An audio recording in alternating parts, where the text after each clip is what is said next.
Hello, you're listening to episode 1 of Buffet, a podcast about many things that you might find at a buffet and not just the food. Very true. Yeah. We talk about all things. We talk about television. We talk about Movies. politics. Movies. We And talk about food. Food. Yes, food is a joy that can't be escaped in any context. So if this show was just going to be about movies, it would also have food included. So it's a disservice to call it just movie podcast. Right. We talk about all things great about the world. A big focus of the show is we talk about 2 movies every single week. Yep. 2 movies every single week, one of which is in the movie theater or is brand new, and the other one is a movie that one of us assigns the other person to watch that they've seen before and the other person hasn't seen before. And so this week, the 2 movies just happen to be extremely related, and it's Trainspotting and T2's Trainspotting, which I will fess up here, I had never seen Trainspotting. Out of the 1,000+ movies I've seen, somehow I didn't see it. And it was high time to catch it before I got it spoiled by the new one. Yeah, and so sitting to my right is a man with a really thick, generally well-groomed beard, Patrick M. Chervis. And to my left, I have a very strapping young lad named Shelby Baldock. He's a filmmaker. We're both filmmakers, we'd like to say. And so here we go, episode 1, Buffet.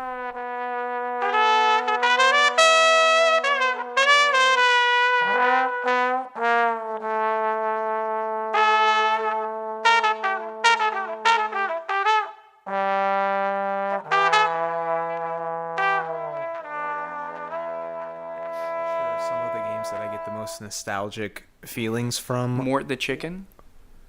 I don't know that You don't one. even know what that is. I bought it at Sam's Club on discount. I beat it in one day, and the best thing about it was that it had a video in the middle that was just like those commercials for like CDs that what am I trying to say? It's like a random variety of songs, Yeah. and it was just one of those, and it just had a bunch of chicken puns in the song titles. Oh, I do remember buying video games at Sam's Club. Yeah, because it would just be sitting out in the open. Like And they're cheap as fuck. yeah. They're the ones that they all these shitty game companies printed too many copies and didn't realize that nobody would buy them, so they just sell them off to Sam's at like a cheap price.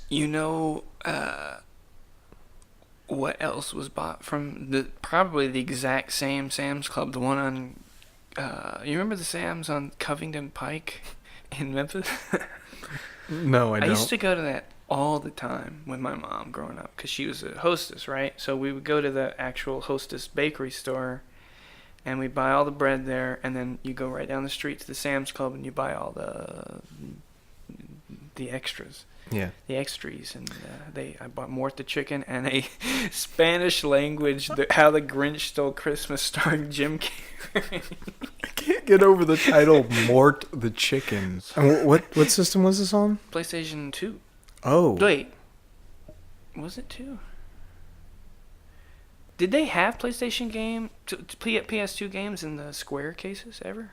No. Okay, so it was PlayStation 1. It was PlayStation 1, yeah. Yeah. Because I remember on PlayStation 1, I had that, and I had, man, that's a terrible, I had Frogger 2, Swampy's Revenge, Namco Museum.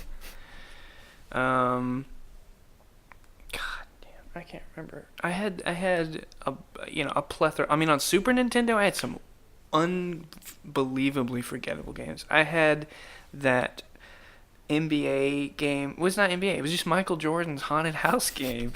You know what I'm talking about? What the fuck are you talking about? Michael Jordan had a fucking haunted house game. Yeah, and his ammunition. He wore his fucking jersey, and he went in this haunted house, and you shot these like basketballs like ghosts. That sounds like a fucking terrible game. Yes, you think that's the worst. I had this other game that was I don't even remember what the game was or who the main character was. You were not human. You were some version of an animal, and it was very cartoon looking. And then rats are your enemies, and at some levels you go into the cheese, and you fight rats. God damn. But you know, this is so Shelby because for some reason weird things happen to you.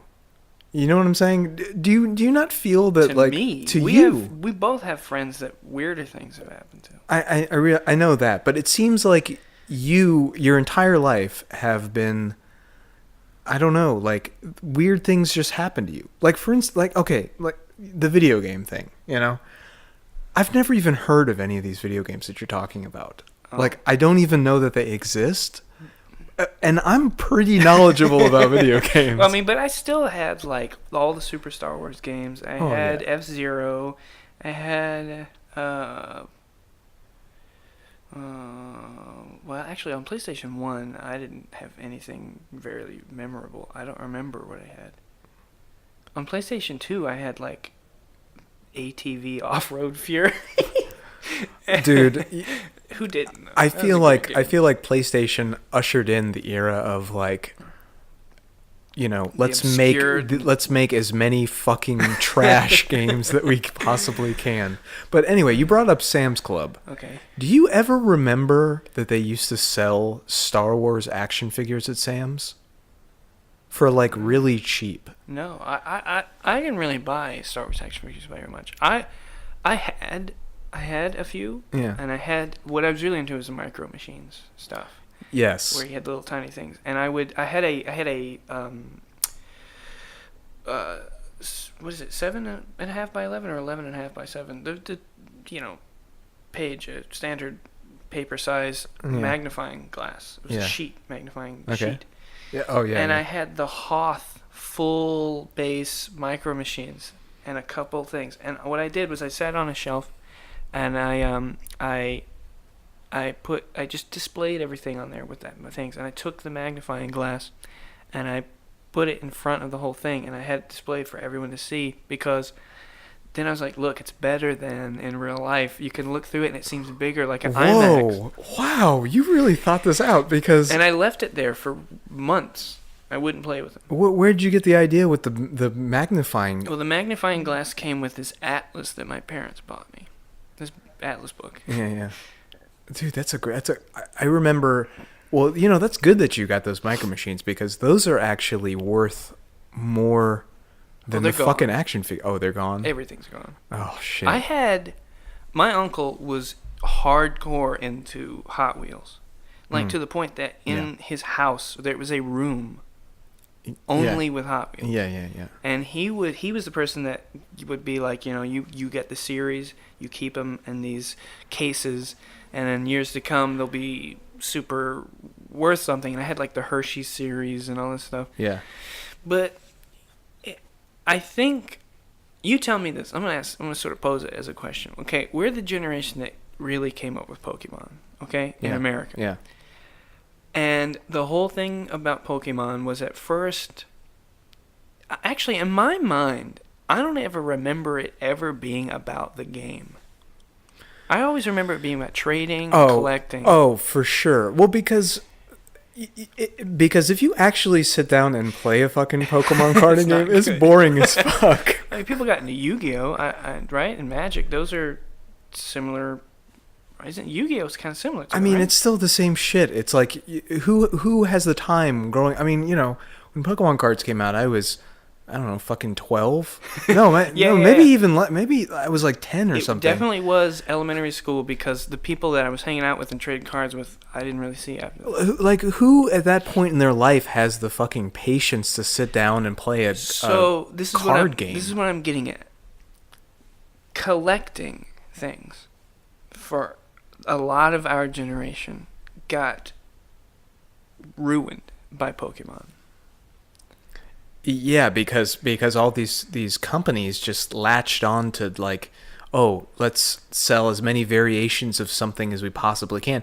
But also our generation got screwed over by collecting too, in the sense that, you know, in the 70s and the 80s, all those toys that people grew up with, they're worth a shit ton. I know. You know, they're worth like a lot because they didn't make a lot of them. They you know, Yeah. when back in the day when a toy came out, they had like a limited run. And I'm talking like I know anything about toys. I don't, but I do know this, is that they made like a limited amount of those toys. In the 90s, it was the complete opposite. They like produced a shit ton of those toys, and everybody bought one. So what are the rarities from then? Like none. Like, But then like why- okay, I'll say all I know about Star Wars figures is that all the Star Wars figures that we collected around the time the special edition movie came out, they're worthless. They're worth less than what we bought for them at that time. And the reason most is, of the things in my life. and the reason is because fucking George Lucas. It's Yeah. not George Lucas specifically, but you know that the people who ran, you know, the production of the toys, Hasbro, I think the name. Yeah. They just fucking made a shit ton of them because they knew it was gonna sell. What do they have to lose? Yeah. Well, they're still doing it. Yeah. But here's my question. All right. So, I have vivid memories of being screwed over by Pokemon trades. Okay. Mhm. I remember when because I started later than everybody, and it bit me in the ass at first because I had, Yeah. you know, you get the starter pack, and every one of them has a, what is it, Machamp? The yeah, blue yeah, one. Yeah. Nobody wants it, Nobody wants it. so nobody would take it. So all I would do is sit there and complain to my friends, and they didn't care. And then, you know, you get in at some point, and you finally have shifted your deck, right? And then there's that period of time where it was like, ooh, but a Japanese holo card. Oh yeah. That's better than anything, right? So I got a Japanese holo Magneto. Magneto? The magnet thing. It's just fucking magnets on it. Yeah, whatever. It's a yellow looking card. Yeah. Anyway, I got that. And then one day I'm sitting there, and I had to trade, like, some serious stuff for that. I think I lost a lot that day. I lost a lot of my soldiers. What's the word for soldiers? The other word for soldier. Another word for soldiers? Yeah. You know, platoon, not platoon. Team? There's a word that... Is it Pokemon related word? No, Oh. it's actual. Anyway, all I'm trying to say is I gave up a lot that day to win the war. Okay. Oh, right. And then one day I'm sitting home post-battle, right? Yeah. And I'm thinking, oh my God, all those men are dead. All the soldiers are dead. Was it worth, you know, the oil reserves that I got for it? And I got really upset. So I took my holo card, my Japanese holo card, and I go back to Anthony. That was the kid. His name was Anthony. Fun fact about Anthony, when I would spend the night at his house, his grandmother would make us bowls of you boil spinach, right? Yeah. Cooked spinach, and then she would cut up bars of cream cheese and serve that on a separate plate. What the fuck? Needless to say, he didn't want to give back my cards for his Japanese holo card, and I laid out on him for, like, you know, all of 2 minutes, and then it went away. It didn't matter anymore. And probably maybe 6 months later, like, I was just giving them to my cousins because I didn't care anymore. But I do remember going to, like, the fairgrounds when they would still, like, every week have the big flea markets at the fairgrounds. There was I remember seeing the Pokemon booths and these cards going for like $50 to $100, and me thinking in that time, how do I get that money? Man, I know. Have you watched anything recently? I saw two movies this week. Well, two movies other than the one we watched today. So, yeah, the first movie I saw this week. I wonder if we should go through the worst one first, and maybe it'll go quicker. Yeah, tell me what's the worst All one. right, so what's today? Today's Saturday, so I guess Thursday night I saw Werner Herzog's new movie, Salt and Fire. It's got Michael Shannon, Ferris, here's her last name, Catherine Ferris or Penelope Ferris? Should we have this out? I don't know. What? Oh, yeah. Maybe we should. I think she's a German actress, German or French. So Salt and Fire is about this team. Gael Garcia Bernal is also in a supporting role. But it's this team of UN representatives that are flying to Colombia, I believe, to go to the world's largest salt fields. You've seen in all those car commercials and stuff, just a big, vast expanse of white, right? Mm-hmm. And so that is a true man-made ecological disaster, right? Veronica Ferris? Yeah, Veronica Ferris. She's terrible. In that movie, at least. So they're going down there to report on the scientific findings about what we can do, right, as man-made problems. So it's you can, at the very beginning, you're under the impression that they're do-gooders that are gonna do what you've been hearing on the news for all this time, talking about global warming and man-made ecological problems, and they're just gonna scientifically report on it to the UN. But when they get to the airport, when they land, there's some shady-looking guys there, and of course they're kidnapped and they're taken blindfolded, bags over the heads, on a plane to this undisclosed place where Michael Shannon and a slew of other men wielding machine guns then want to talk to her about perspective. And it's like nearly room level. The room level awful. I'm not joking. What do you... Really? Yes, Michael Shannon gives probably his worst performance. And Whoa. At least he's still not, like, falling on himself bad. Yeah. Gael Garcia Bernal gives this oddly, like, humorous performance. And what's her first name? Catherine? No. Did I already say that? Veronica Ferris. Veronica Ferris. Veronica Ferris, yeah. I don't know. Maybe in her native language she sounds right, but nothing works out of her mouth in this movie. So the point is, you learn at the end that this whole time Michael Shannon has been the CEO, I think, of this company that caused the salt fields, and he feels an immense guilt, right? Mm-hmm. And he wants the UN to report on the salt fields the way he wants it to be reported. However, he wants it to be reported in a way that people will change their ways in the world, right? Yeah, so they won't cause this again. Mm-hmm. And the title, of course, comes from the salt on the field, but there's an inactive volcano on the salt fields. And so all underneath all the salt is fire. And he even does that stupid thing where he looks into the camera and goes, "We'll have to pay by salt and fire." People applauded in the audience and laughed. I mean, it was that kind of a situation where people were openly mocking the movie in this year. And it was deservedly so. There's a character in this movie that is kind of amazing, and I kind of love it. I mean, this movie is worth watching only because it's hilarious. And there's a guy in a wheelchair named Klaus, and he kind of talks like this. It's just a goofy white dude in a long black trench coat in a wheelchair, right? And halfway through the movie, he gets up out of the wheelchair and just walks onto the screen. And Veronica Ferris goes, "What are you doing?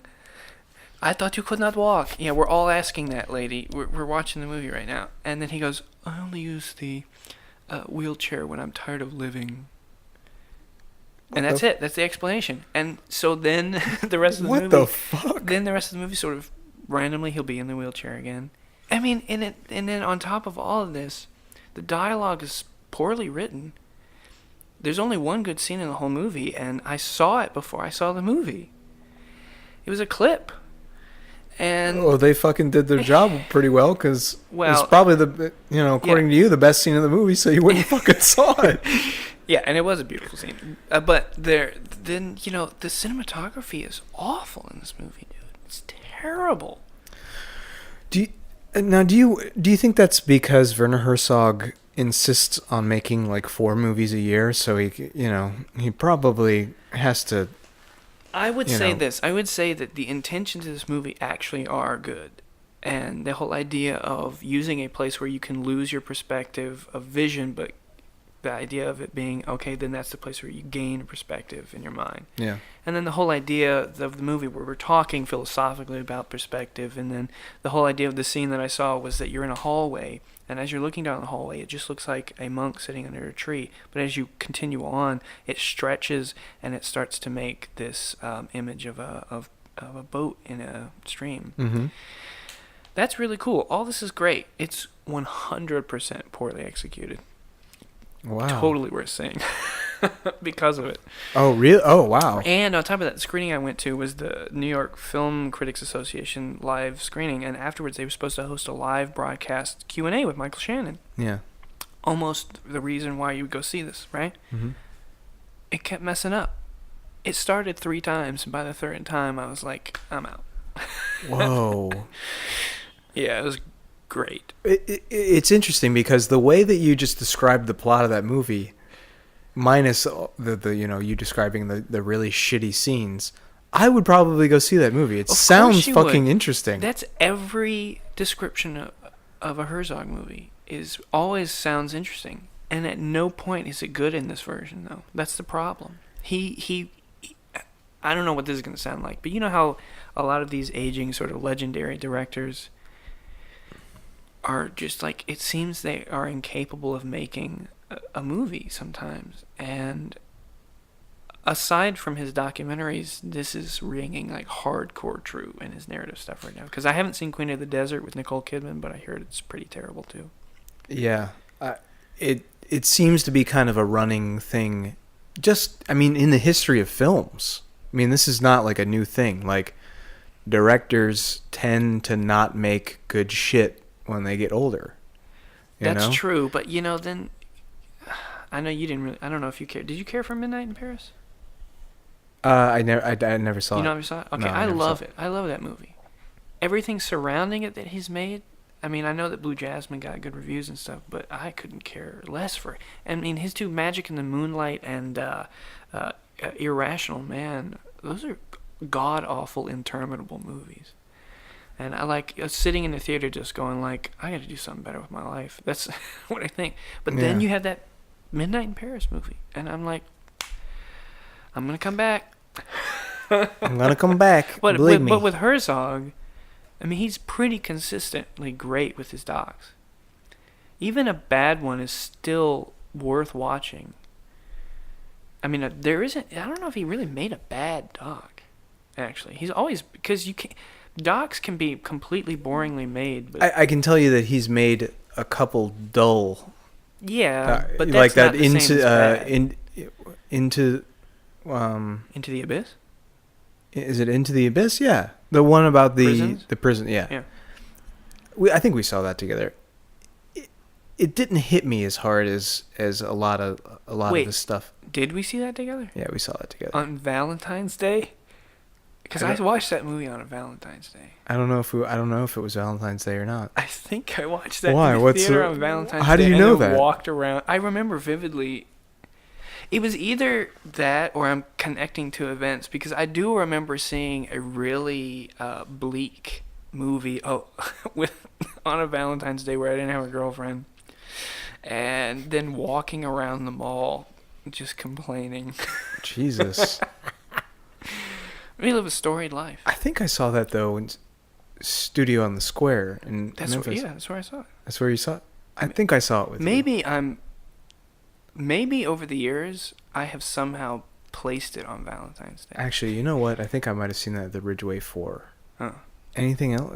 I mean, you watch anything else? I saw Get Out. Do you want to talk about Yeah, it? let's talk about that. This is going to be really hard to talk about because you can't escape the fact that we're two white guys talking about it. You can't, and it is Yeah. a part of the. It is a part of the conversation. So what did you think of the movie? So Because this is, I have to say, whatever positive or negative anybody ever feels about this movie, I don't think, as long as I have been alive, there has been a wide released movie like this. yeah, Completely. Like, I'd have to think about that, but okay. I mean, I agree with like it. generally, I'll go see a studio or wide release movie, But- and it leaves you with nothing, for better or worse. But it's the subject matter that got people talking, and you Yeah, know. you're right. You're right. So, I mean, I think it got me. Okay. I think it the setup was well executed. I forgot I was in a movie theater. I was really into the movie. Mm. The ending was a little, it's hard to do endings. I forgive movies Yeah. for endings occasionally. It's a little hard to do. And how do you end a movie like that, and not piss people off? And I liked it. I thought it was fun.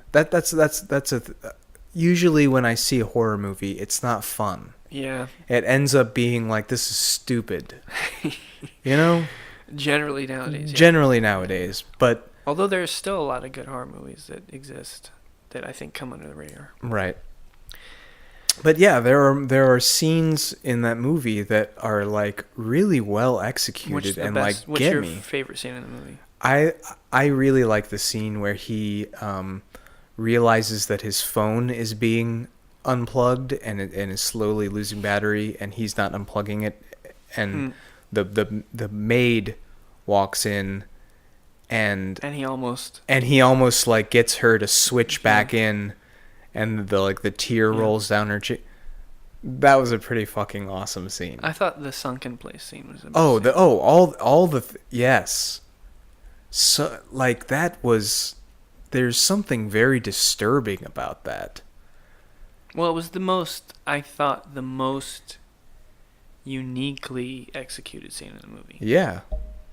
Whereas I feel like generally the movie felt like a big reference, or if not a specific reference, then just a genre reference book. And this movie didn't really work on me outside of that one scene. I thought that was the one scene where it started playing against my expectations. Everything else, I mean, when he just finds the shoebox with the pictures, I'm like, okay, that's there, I get it. Okay, that's the ending. But then, like, I wasn't ever scared, man. Not once. And I don't know what that says about me. But, like, man, when the guy's running at him in the yard, the person that I went and saw it with, like, tensed up and went, like, oh! And I was like, so this is okay, I'm going to go ahead and just say exactly what I felt going in and what I came out with. Yeah. Going in, I thought that I didn't care for the trailer. I thought the trailer was just going, hey, isn't this strange? Aren't I scaring you? Isn't this weird and offbeat? Every little thing's just like, whoa, what's that all about? And I was nervous that was going to be the kind of horror that I was going to be getting, and I feel like that's exactly what I got. And it's very surface horror to me, and it doesn't mean much. Like, and then it would have those weird music cues in the moments where it's like, hing. I thought it was silly sounding. Well, I never got anything from this guy. His whole backstory just seemed like plot. so what do you feel the message is? The message? Yeah, what'd you get from this? Because I'll tell you what I got from this, Okay. and I think there was a point where I realized it.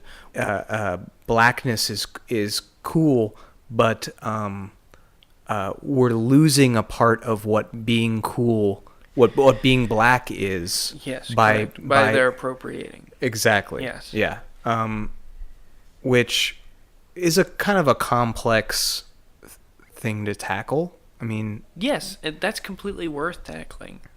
I was just not necessarily entertained by it, and I feel like it was undermined by by most of the little before the ending into the ending. When it starts becoming violent, I was confused. I was like, I get that you would react this way in these exact circumstances, but the movie doesn't exist in a vacuum. Yeah. And, like, that's what I'm confused about, and I just thought so much was convenient for the ending. And that when he charges at the dad and stabs him with the deer's head, the antlers, I was like, okay, you did that. That's whacking crazy, right? Okay. And then he has to fight the mom. That was the only one that worked for me because it had been set up through everything with the little tea and saucer, cup and saucer, and saucer, whatever. What am I trying to say? Cup and saucer? Is that right? Cup. Yeah, Anyway, sure. Sure. But then I found taking out the brother and his ex-girlfriend problematic, and this is where I start to wonder what I'm saying versus what I'm feeling. And I saw this movie with an Asian guy who, after the movie, I said, I don't know what I'm supposed to say about a movie like this. Because I start to feel like when he's stomping the brother's head, and it goes on a really long time, and it seems like the movie is making a big moment out of it, but it feels unearned. Because all the brother ever did was that one scene at the beginning of the movie and nothing else the entire movie. Well, no, he participates in... Yeah, yes, I got you, but what do we see him do?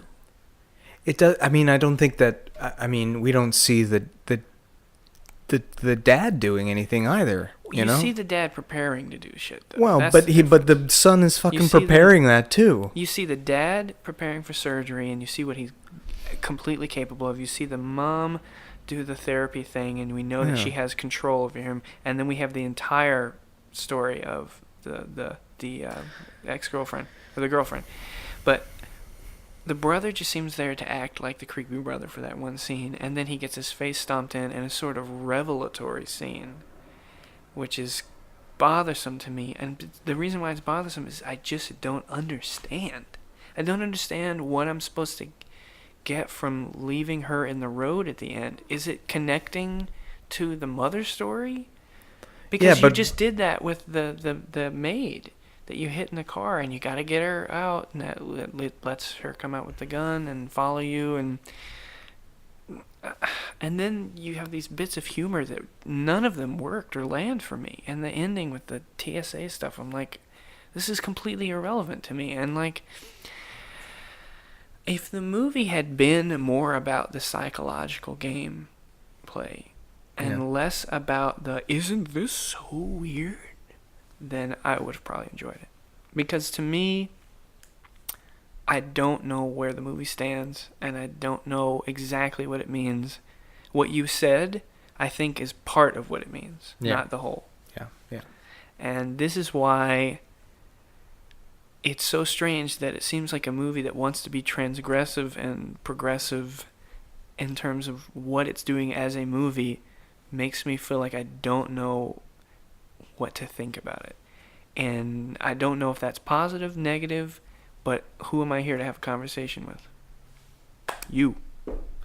There you go. So, yeah, I don't know how much I'm going to like it, I don't know, 10 years from now. I mean, who the fuck knows?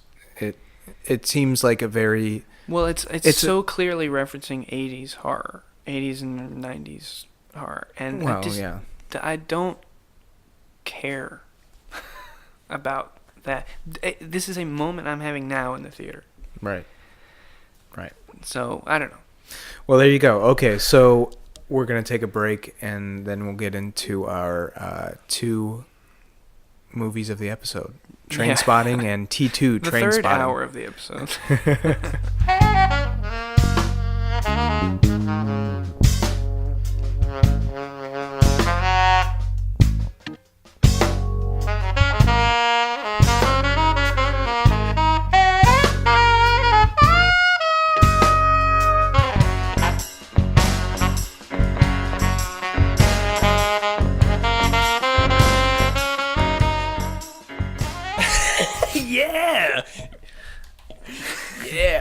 Welcome to buffet. Oh man, I think my favorite Weird Al moment ever. I don't know. Did you ever listen to Weird Al? No, I didn't. There was a period in high school where I really thought he was great, and on his song "Angry White Boy Polka," Yeah. there's a part where he's like, goofily singing some metal song, and he, in between when he's going to transition, he goes, and I just burst out laughing every time I listen to it. Because he's like singing System of a Down. That sounds amazing. You get what you pay for on this thing. Folks, we don't know what the fuck we're doing. We'll figure it out, but This man has a bicycle in his living room. it's true. It's true. What is this? Eastern Europe? Well, our first movie is Trainspotting Okay. from 1996, Yes. directed by Danny Boyle, Yep. and starring Ewan McGregor, Ewan Bremner, The two U's. Johnny Lee Miller, and Robert Carlyle. And Kelly McDonald. Oh, that's right. She had a much bigger role in this one. That is true. Yeah. So the kind of gist of Yeah. the movie is that there's this guy. It follows this guy. It follows Ewan McGregor, and he is a heroin addict. It's kind of a coming of age story. But it also follows him trying to get off of it. It follows him trying to get off of it, and he has a group of friends try to as well, and they get on and they get off of it. And I've seen it before. I've seen it many times before. This is Shelby's first time watching it, but it really doesn't have that strong of a narrative. No, because it is complete. It's an. I mean, I've been thinking this word about it. It is as some dramas and character movies go, it feels like a epic scale character movie, Yeah. and that's what sells it for me. Is that it is about just, I want to plop in. You wrote unbelievably great characters. We're gonna hang out with them for the next 2 hours. Definitely. And we're going to go through everything with these people. And the Yeah. thing that Danny Boyle does that nobody else is doing is he knows how to mine all the way to the core to get the maximum effect out of every drop of water this movie's swinging off. And that's, I mean, what's crazy is when I first watched it, it took me a good 20 minutes to get the hang of it. It Yeah, felt like yeah. watching a stop motion animation movie where at first all you can do is see how, I'm going to be watching how it's jittery the whole time. And then Yeah. by the end you're like, I forgot that Yeah, it yeah, was yeah. handmade. Yeah. And so that's what... It does start off kind of in a way where it's very hard to follow, almost like you Very. don't know what's And happening. they're speaking in a completely Yeah. unfamiliar Oh, way. for sure. Yeah. Absolutely. Yeah. And yeah, it definitely is a little bit alienating at first. Well, it seems to exist by its own version of real people's rules. It's like, well, I mean, they are benefiting from the fact that they're heroin addicts as a style. And so, therefore, everything can kind of take a heightened sort of place. Yes. And Yeah. this movie totally exploits that, and in a Oh, good man. way. I mean, in a way that the new one didn't necessarily have the luxury of doing. So, Right. and that's why, I mean... Oh, I mean, you could totally. I mean, when this movie came out, it must have been so interesting, unlike anything you'd ever seen before. Yeah. I mean, there are like these incredibly weird shots.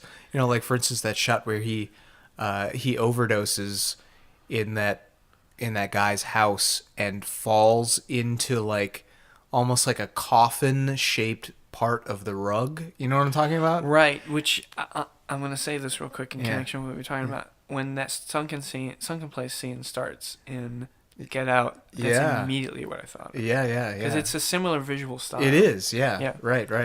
And it's almost like a first-person perspective where you're Right, looking yeah. down, kind of like tunnel vision Yeah. of him. Dude, that was an awesome idea. It's fantastic. Oh yeah. And then there's also the scene. It's the famous scene of him accidentally shitting out a bag of, or no, it's like a time release, Yeah. like a painkiller that you put up your butt. What are those called? Sedatives? No, What are they sedative. fucking called? But anyway, it's a time release capsule that you Yeah. shove up your butt. And Suppository. Suppository. There you There go. you go. He accidentally shits it out, and in this really fucking gross bathroom that's like, Yeah. like, I think it's labeled like the The worst bathroom in all of Scotland. Yeah. But yeah, the famous scene is he shits this out, and he like dives into the toilet. to get him back. It's like fucking phenomenal, man. Yeah, yeah. And the song that plays through it. Is Oh yeah, completely. I remember the week after I watched it, I was in a coffee shop and I was sitting there, just kind of hanging out, and that song started playing overhead, and I sat down. I was like, "This is such a perfect song." It's Brian Eno, I think. Yeah. So yeah, but yeah, just like these amazingly strange, and you get the feeling that Danny Boyle is kind of one of those guys where it's like, how can we shoot this scene in a way that no one's ever. Yeah. I mean, that shot of the baby when the baby has died. Yeah. And you have that wide angle lens going across the bars of the Yeah. crib. Yeah, that shot is like terrifying. I remember, that's a very clear shot in my head. But then you have, the ending shot where he's running into the camera and he's going out of focus. Oh, it's great. Yeah, I mean, the movie's laden. I mean, but all of his movies are that way. And I feel like what's so awesome about Trainspotting in terms of watching Danny Boyle's movies is that you can tell that he doesn't have it completely down pat, but he is so gung-ho to just get in it and be dirty and messy with it. Yeah. And given the context of the movie and the sort of just grossness of everything that's in the movie, like the apartment that they're in. Oh, there's so much texture to everywhere, gross. like every place. Even when you go to Ewan McGregor's nice apartment, yeah, it still feels wrong. Like all of Scotland feels terrible. Yeah. When they go with is it Tommy Yeah. to that pasture to go up to the top of that mountain. They even managed, with the clouds and it feels wet. Yes. Even though it's lush, it still feels like there's no place in Scotland that's good enough. Oh, totally. And that's a very, and we'll go into that in the next movie because they make a point about that. But I lived in England at this point, in northern England at this point when this movie came out, and that's where I saw it with some friends who had it, on VHS. And it feels so distinct of that time period. It's so... England was in this weird stage where it was like stuck in the 80s and stuck in the past, and things weren't being updated, and nothing looked good. Everything looked just kind of the same since the 80s, But it totally, looking at Scotland, it totally reminds me of like the town I lived in northern England, and like just the griminess of everything, and it just does a great job of capturing that era, that like late 90s British town, But what's also interesting about that is that you can distinguish. And even though Danny Boyle's from Northern England, right? He's not from... No, I don't think he's Scottish. No. Right. But even so, Trainspotting is undeniably a Scottish movie. Because when we... Acid House, and then I feel like I've seen at least one other Scottish sort of... I don't know what way to put it. Youthful movie. They are... It's only from there. Yeah. It's this sort of manic look and lots of crazy colors and wide angles that is like hard to it's abrasive. It's super abrasive style. Yeah, And yeah. I feel like this movie, because it's about heroin addicts on and off, Yeah. and in this sort of state also of I don't know what I'm doing with my life, and we Yeah. just live in a place that doesn't know what to be, Yeah. and our friends all we all shit on each other, and that's Yeah. our way we bond, and it's kind of crazy making, Yeah. and it totally like connects in there. Yeah, yeah. And like but that feeling that you get when you sort of take in the whole thing is this it's an overwhelming sense, and you can't come out of it positive. You can't. Yeah. Even at the end when he's running and he's saying, I'm going to do all this, I'm going to choose this, I'm going to choose life and all that stuff, you can't help but think like, this guy is not going to get any of it. No. And No. he might take this money and just go waste it all on more heroin. Yeah. But at the same time, you've got so much humor, you've got so much interesting character bits that it's just like somebody made a great full meal and said, you might be telling me you want one thing, Mhm. but I just made all of it, and this is Mhm. what you need, Yeah. and you're gonna love it. And that's the mark of any movie that I like, even if it's a guilty pleasure. Like this Yeah. Chinese movie I saw last year called One Night Only. Mhm. Random, not a great movie, but like you get a car chase, you get romance scenes, you get comedy and all that stuff. And at the end, I was like, I'm glad I got all that. I'm glad I had all that. Yeah, yeah. I don't want to just sit here and eat candy. I don't want to just sit here and eat steak. Yeah. As good as both of them are together, man. Oh, Yeah, I don't think there's anything that you cannot like about this movie. yeah. It has like everything. Unless you hate cursing. I don't know. Yeah, Or the fact that exactly. you can barely understand Robert Carlyle. But that's great. I love that. Yeah, yeah. I kind of love that because the way that they talk is so interesting to me, you know? And it's obvious that Danny Boyle is aware that we're not going to fully understand it, and that he's Yes. allowing us to he trusts us to know that we don't have to. Yeah. That's not the point. Oh, absolutely. There is this weird thing where you can follow what they're saying by, things that are happening in the scene, but for the most part, I know what they're saying. But maybe that's because I've seen it. But yeah, I remember the first time being like, "What the fuck is? I don't know what the fuck is happening." Didn't I tell But- you? I said maybe 40% of all dialogue in the movie, I don't know what was happening. Yeah, but that yeah. wasn't even a problem. Yeah, Yeah, exactly. Yeah, the cinematography's great. The music, I mean, but that's obviously sort of it's of the understood. time. And yeah. Danny Boyle is like the hyperkinetic Scorsese in some weird way. when it comes Yes, to music. yeah. I mean, it's definitely not a style of music I love, but it had to be that. You know what I mean? It had Yeah. to be that music. It's, you know what feeling I would put it into? Like, I can't really listen to metal. Like, I'm never into it.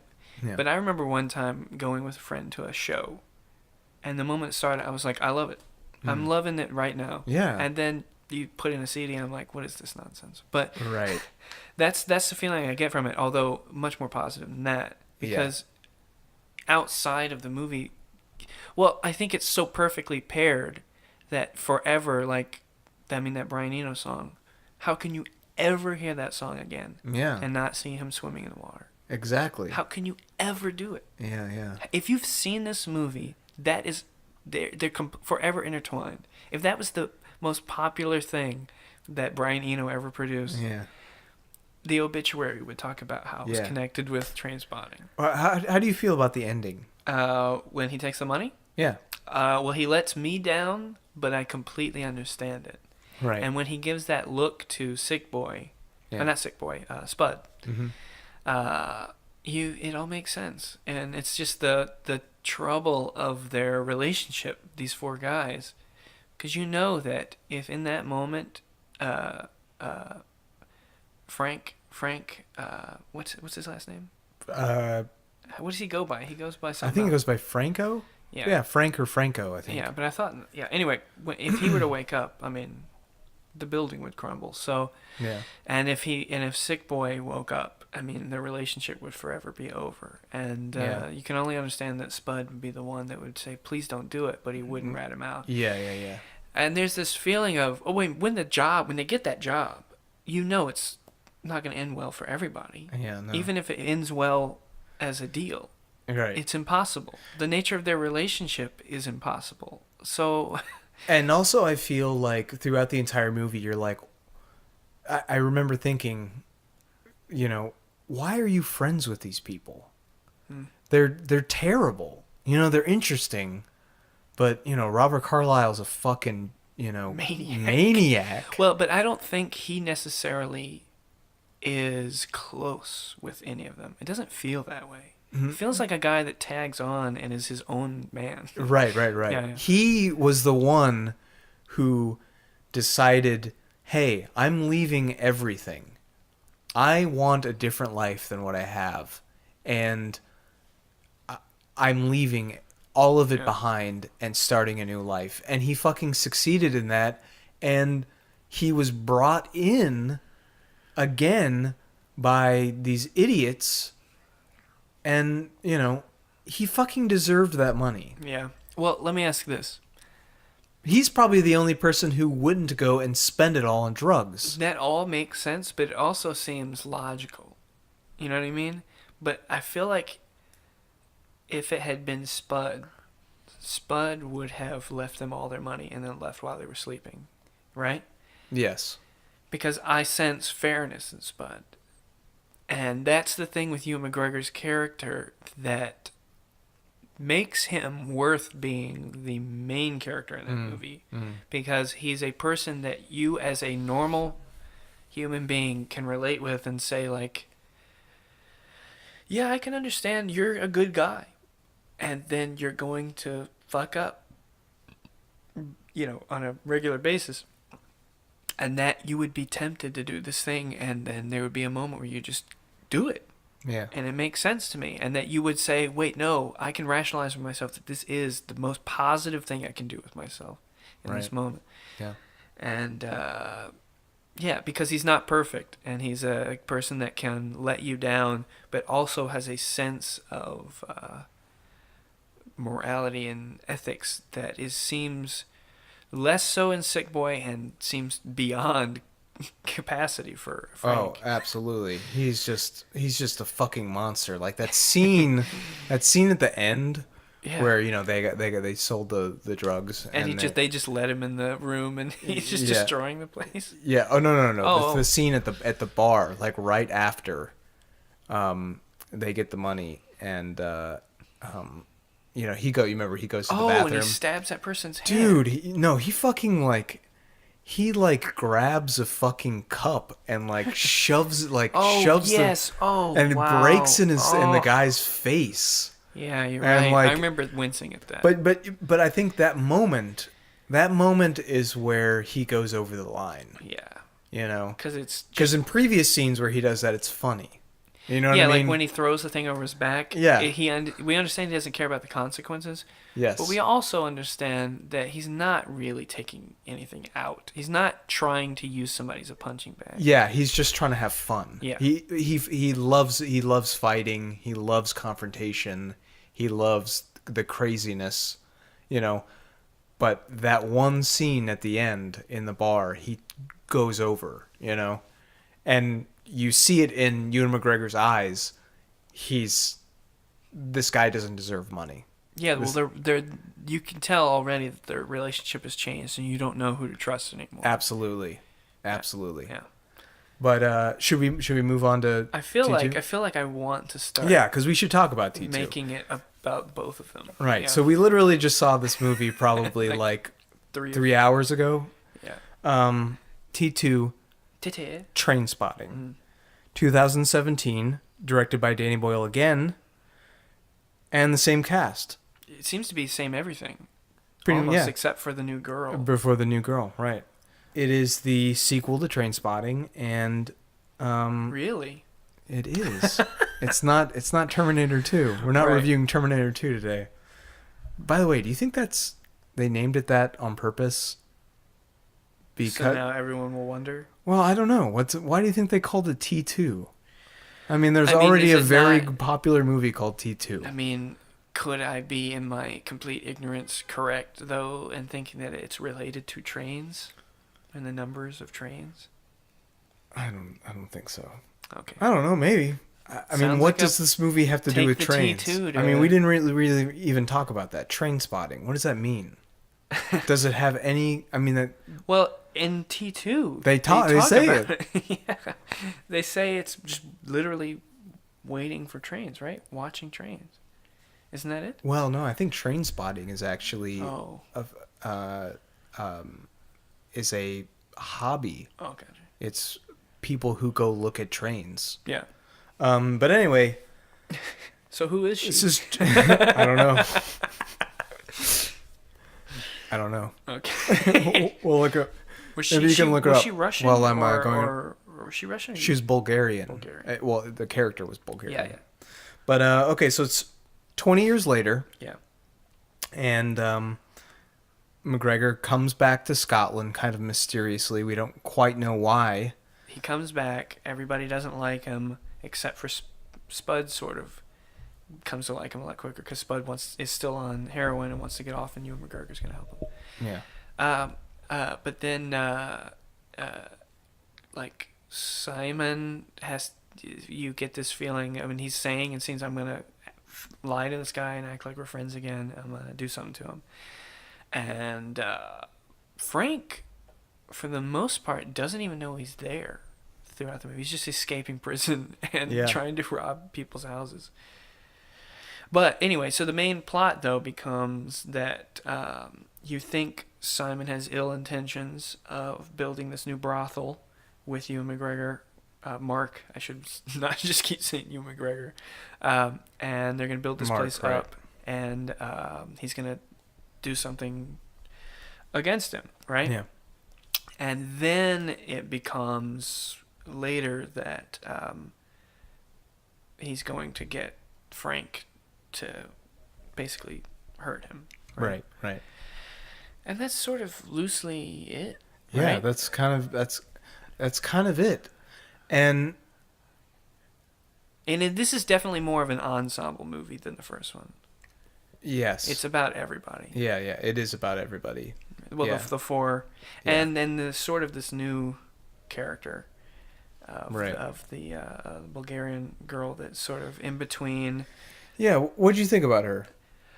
There The were new times edition. where it made sense that we need to find her name, by the way. Times it made sense because she was with Simon, and it only makes sense that Ewan McGregor would then fall for her and share her in a way because that's the nature of him and Simon's relationship. Their whole life, they've always done the same things together, right? Mm-hmm. And I kind of like that she is sort of fascinated by these people and wants to sort of moderate their Mhm. lives in a weird way. Yeah. However, I don't completely know why.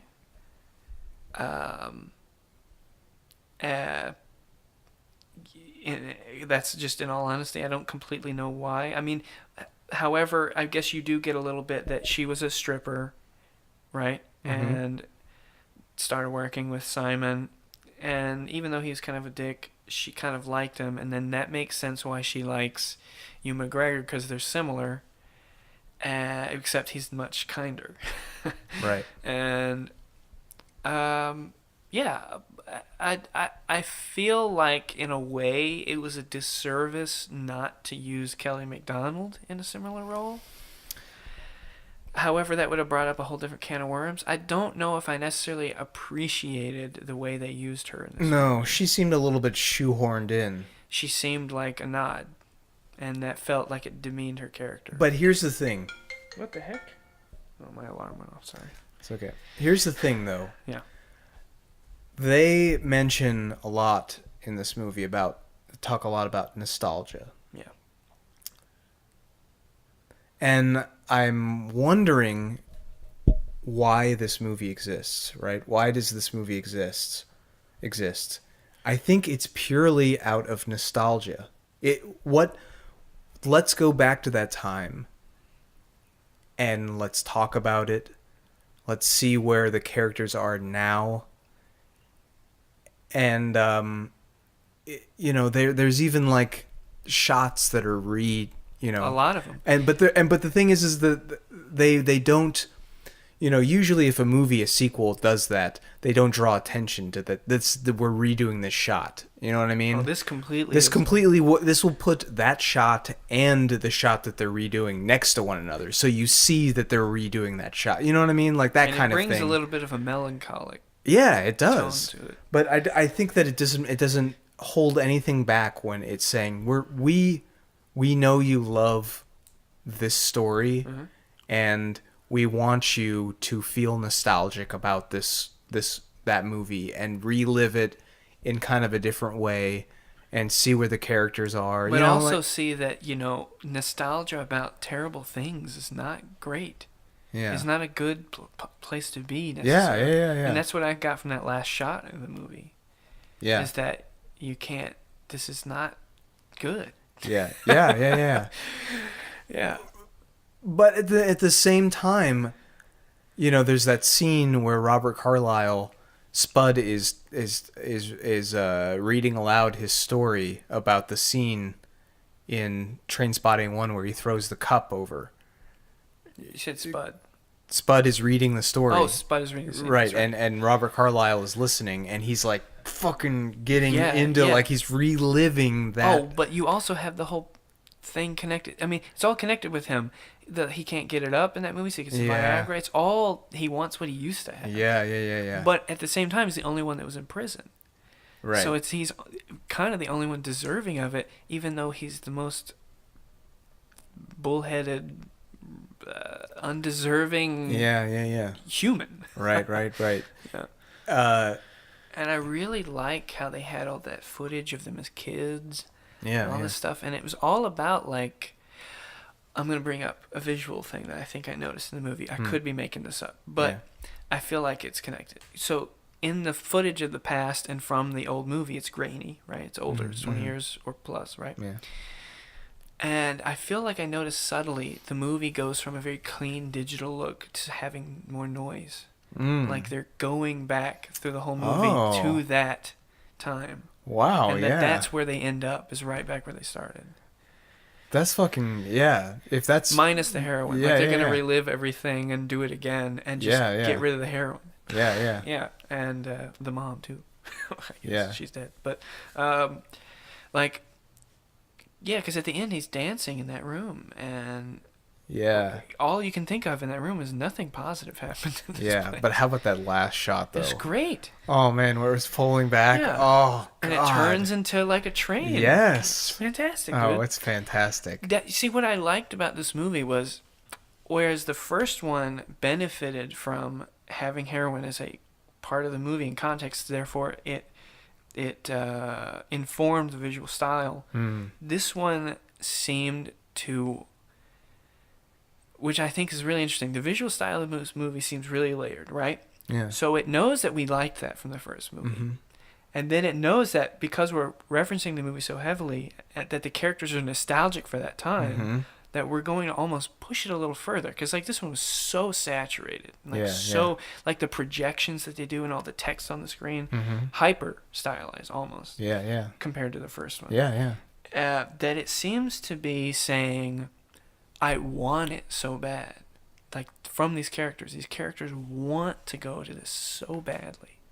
Yeah. And that it uses what the first movie style was as the character's perspective, Yeah. but also playing on the fact that the audience liked it too.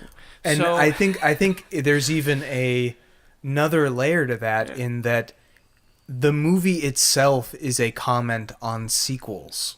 yeah, You know what I'm hardcore. saying? Because that's what you want out of a sequel. Why do people react to sequels? It's because that fucking first movie that you love, we're going to go back and like revisit it, you know? But that's why this one works where most sequels fail. Yes, most sequels exactly. reference them Yeah. and sort of like, hey, didn't you like that? There it Yes. is. That's it. In a cheap way. Which is It's cheap. which is why the Kelly MacDonald part is the only part that I think starts to tip into that territory. Yeah. Because they still give you that shot where Ewan McGregor's down looking at her up at the building and she's not paying attention. And it's in that moment saying, it's the scene where he's talking about choose life and he's describing what choose life means.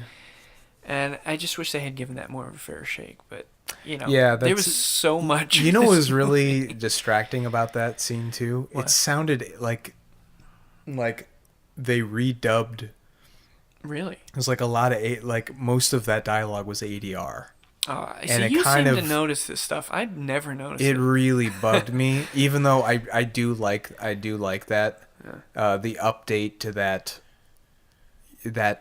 you know, famous dialogue from the first, Yeah. you know, the voiceover from the first. I kind of dug that, but yeah, that one little detail kind of annoyed me. I didn't even notice. Yeah. Yeah. But you know what's interesting about that scene is that when it starts and he starts talking and getting emotional about it, I was like, wait, he's not acting real anymore. And at first it really threw me off because this movie, the performances are way more consistently realistic. Yeah. And in that moment, he kind of leaves it. And you go on a ride with it and you have a really great time. When you come back, you see he's been affected by it. And what's interesting is like, that's what I think is so crazy about these two movies is that they are so self-aware, but they're not winking. They are never winking. No. And I don't know if you ever get that Yeah. in any referential movies. This is why Get Yeah. Out bothered me. It was just, look, I know how to make a horror film, or I know movies from these things, and we just plop them in here. And it's just so surface to me. I also I think there's so much love that goes into these characters too from Danny Boyle.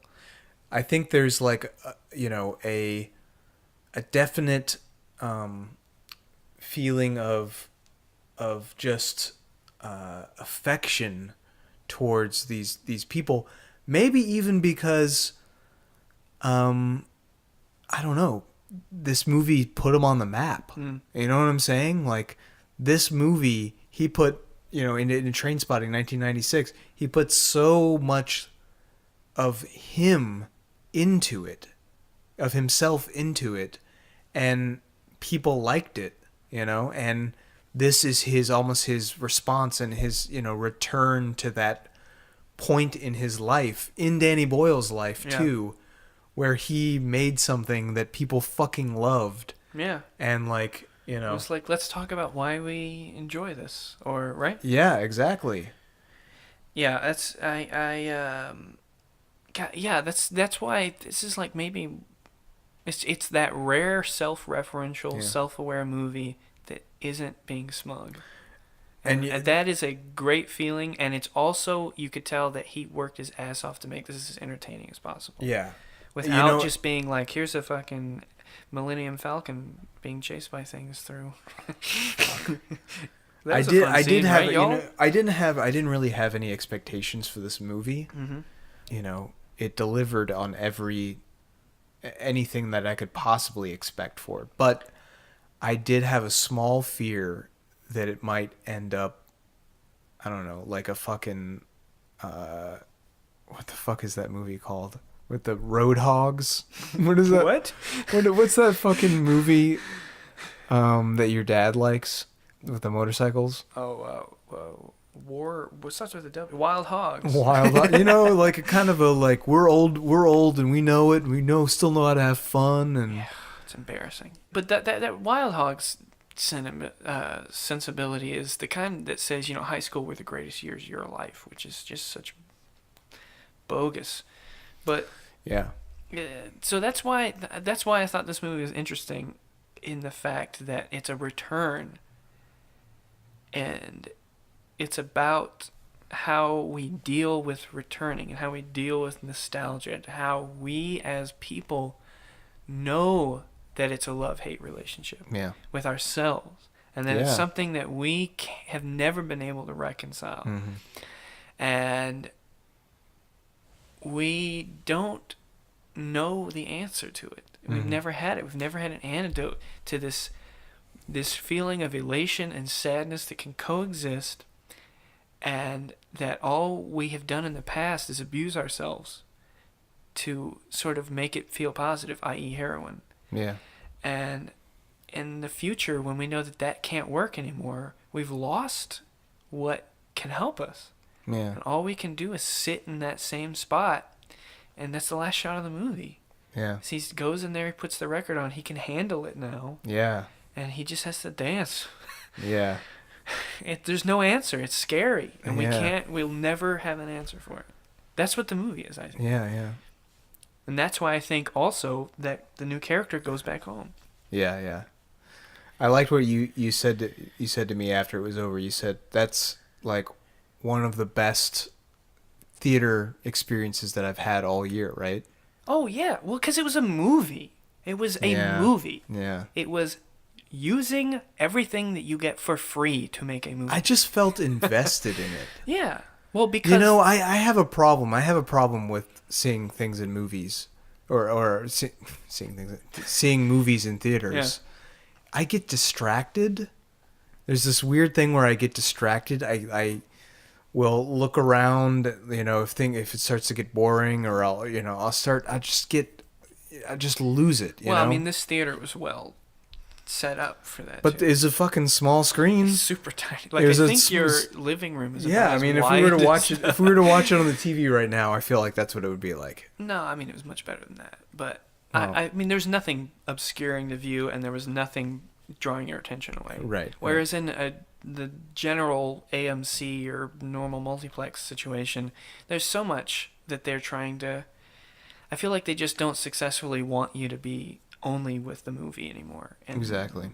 Yeah, because generally what they're trying to sell tickets for in these big theaters now are movies that are trying to completely just take your attention now, and we're going to be bombastic about it and blah, blah, blah. You know, how do we overcome your phone screen is just to be louder than the phone. Yeah. And that's generally disheartening. But, I mean, I think we went to, well, the two choices of theaters we were going to go see were both completely catered to us as viewers. So Yes. That's Yeah. positive. I'm glad there weren't any assholes in the Oh, audience. yeah, we got God, lucky. that's the fucking worst. Jesus Christ. Oh man, this would be a great moment to talk about. Do you have any good experiences like that? Because sometimes I think like, man, I want to become the person that stands up and faces someone. And says, "What I are so you?" wish I could. And I'm slowly building up to it because I've been doing things in theaters like Me and Jessica were watching, I think, Cabin in the Woods when it came out. Yeah. And there were this group of, I don't think they were kids. Maybe, you know, like, I don't know how old they were, but they were fucking annoying, and they were like throwing popcorn at people, like some bullshit like that. Like we're like ruining this movie and fucking like throwing popcorn at people in front of them and stuff. They were in front of us, and they were just talking throughout the whole fucking movie. Oh boy. This is the only time I've ever done this, and I never usually do it. I leaned in and was like, "Can you stop? Can you stop doing that? You did it. Or leave." And like they stopped, and they like got up and left. Good. Yeah, it was crazy. Well, you do carry man. a big knife around your waist. Those of you who can't see. And a fucking gun. Yeah, he's one of those people. Sometimes I kidding. just brandish my gun. I'm only using this carbine ammo. It ain't nothing to be scared about. Anyway, no, yeah, I mean, I told you about when I saw Fences. Fences of all movies to see? Are you kidding me? These like 6 like teenagers came in and sat on the front row and like brought in skateboards. I don't know how that happened. But they were talking through Fences. Fences is not a loud movie, okay? There's a Yeah. lot of talking, but it's not very loud. Yeah. And, dude, you cannot focus on a movie like that with people, like, up front going, like, yeah, and, like, flashing their phones. Why did they go fucking watch I don't know. Fences? Of all, makes me feel like they snuck in from another movie, but Oh, yeah. like they were just trying to find some place where they thought no one would be and they could just joke around. But it was Fences, like opening weekend or And what second what weekend. happened? Okay, I got tired of it, and I Yeah. stood up and I just said out loud, "Shut up!" They all looked back, and only half of them left. I mean, I told you about when I went and saw Childhood of a Leader, and I stomped my foot in between two people's heads because the concrete floor was right between the seats. Yeah.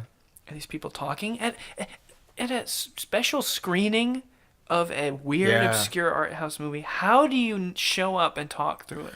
Dude, and that's I dude. stomped my foot, and they got up and left. I went with a friend of mine who's a movie critic to some shitty fucking horror movie, but it was only writers were allowed into it, Oh, and they were talking through. and there were people fucking talking. Look, okay, Dude, the guy next to me was writing notes, and at like some points he was like, "Oh no," he was like saying things audibly out loud while he was taking notes. And then you're like, "Oh, you didn't like that scene?" No, I forgot I have to buy groceries on the way back home. Well, it just goes back to like nobody fucking cares. Nobody cares about anybody else's shit or experience or time. Yeah, I guess so. Nobody fucking cares. All right, let's wrap this up. Okay, so we gave some. So we liked Trainspotting and Trainspotting 2. Yeah, completely. Like, those are movies that I think in the future they're going to have double bills with those. Tons of people are yes. going to show up and wait in line at the cool Yes. theater down the street. And you know what's going on. Oh, of course, they're going to see the two Trainspotting movies. Yeah. Now we did talk some shit though about some movies. So in response to that, why don't you give us a our few of anecdotes. a few of your Well, I just kind of want to. I mean, if we talked about, I saw Salt and Fire and Get Out, and I talked negatively about them. So a great Herzog movie that you should see, that is a narrative Herzog movie. And I don't think it's fair to bring up like Aguirre, The Wrath of God, or Fitzcarraldo. I want to find something more recent. I really think My Son, What Have You Done is a really interesting, bizarro movie with great performances. Really good use of Willem Dafoe as a cop that has to talk to Michael Shannon. And it just successfully builds mystery and doesn't apologize for it. Yeah. And it's got a midget in a scene, and the midget's like, "Sure, I know why I'm here. You just want to have a weird shot with a midget. I'm fine with that." But then my antidote that I would give to Get Out, I'm just going to say a really great horror movie about identity, and I've talked to you about it before, is The Blue Hour. It's this Thai film about two young gay men who meet at this abandoned sort of pool house, and it's supposedly haunted by spirits, and after they hook up, they start feeling like they're being haunted. But then it starts to become about how strange it is that you can't be out in this society and all this stuff. And there's all these things about how this land used to be mine, but it was taken, and all these things like that. But on top of that, it's terrifying. I mean, there's a scene in that movie when I was watching it, I had to pause it, take my headphones off, turn the lights on, and be like, "No, you have to finish. You have to go." So I really love that movie. The title of this podcast is Buffet. title of his buffet. And no one would like this podcast called Buffet if it didn't talk about food. We have to talk about food. Yeah. So the best thing you ate this week and the worst thing you ate this week. You got anything? You go ahead. I'll go you first. Go first. What do you think about it? Best thing I ate this week was this lamb steak sandwich from this place I found in Orange, that it's a liquor store, and in the back is suddenly this Argentinian cuisine. Yeah. And I got this sandwich and two empanadas. The empanadas are really good, but I love the sandwich. It was like lamb steak with a chimichurri sauce inside there, romaine lettuce, thick tomatoes, and like vegetables and stuff on it, on a French baguette. Oh my god, dude, it was wonderful. Cause I mean I love chimichurri. All right, and sometimes I'm scared because lamb can sometimes be oversalted. But man, this was such a good taste, and it wasn't too much. And it came with a little dipping sauce, like chimichurri dipping sauce too. Dipping sauce. Little dip. Little dip. Little dip. Anyway, so good. It was crunchy in that bread, but then you got chewy in there, and you got those flavors. Highly recommend. It's a place called La Farolo, one of the two. It's on Tustin Avenue, in the Orange County. Worst thing I ate this week. Worst thing I ate this week was a slice of pizza I got yesterday from this place called New York Pizza Slice. What's the name of the place? It's in Foothill Ranch, which is in Lake Forest, California. Not the home of any good pizza. But it looked okay. It was a pepperoni slice. How can you really screw that up? Yeah. You know when you get that... If you fucked up pizza, fuck you. But like, you know, when you get cheese that tastes like Totino's, are you kidding me? You're a restaurant? You're getting that bulk cheese, aren't you? Oh, it's awful. You can taste the microwave. Getting that prison cheese. Dude, I'll eat Totino's any day of the week, but not for $4. Not That's for true. $4 a That is slice true. at a restaurant. That is true. Worst pizza. I'd say the best thing I ate this week. I love this place. I go to this place all the time. Porto's. Oh, dude, what'd you get? I got the slow roasted pork so with the little garlic sauce on it. So good, dude. It comes with a plantain and it comes with beans, and I got myself a little potato, cheese, and pepper ball. Oh, so Incredible. Because you know what I like? See, here's the thing, and luckily it's not just Cuban cuisine that is able to get this really high. When you get pulled pork that is buttery, dude, isn't that a pleasure? That is a pleasure. That is a feeling. I mean, like, you know, you just love pork. Just feeling like it's melting and dissolving, and that is such a pleasure. Oh, I love pork flesh. bring me some more pork flesh. All right, worst. The worst thing? I don't know the worst thing I've eaten this week, actually. It's that bad. I think, well, I had some microwavable Indian food that was not good. Microwavable Indian food is when you go, oh man, Indian sounds so good right now. I can't spend any money right now. Yeah. It is, dude. Because it's like Trader Joe's. By how cheap it is. Yeah. And you're like, it's gotta be good. It's like, because I had like the lamb vindaloo, which No. like... Was it microwavable lamb? Yeah. You know what really sucks about microwaving food too? What? Is that you see the process of it. Because, you know, you got to take it out and you got to stir it. You see the shitty process of it thawing and like you having to cut chunks up, you know, like frozen chunks so it'll cook better. You've stopped at that point. It's You the have no, worst. like, you know, I've known on occasion it's 2 a.m. and I know that the Albertsons is open and that I'm gonna get a hungry man. Yeah. Look, I have a great. I love food. I love eating good food. It is a top 5 experience. All right. Of life. Yeah, top 3. Let's be honest. But man, do I love trash. It's so good. It's so good. Even when it's just an edible mass. Yeah. It's sort of like when I get a more positive feeling when I do it, when it's a similar feeling in movies. When the movie starts, it's like you've forgotten somehow in between watching the last movie that you did. Suddenly it's just like moving images is a pleasure, and you forget that sometimes. You know, there are like a few things that I specifically eat when Jessica is like out of town, because I'm so embarrassed that I eat. You know, and I'm pretty open with Jessica. So usually I'm pretty cool about eating like just trashy bullshit in front of her. Yeah.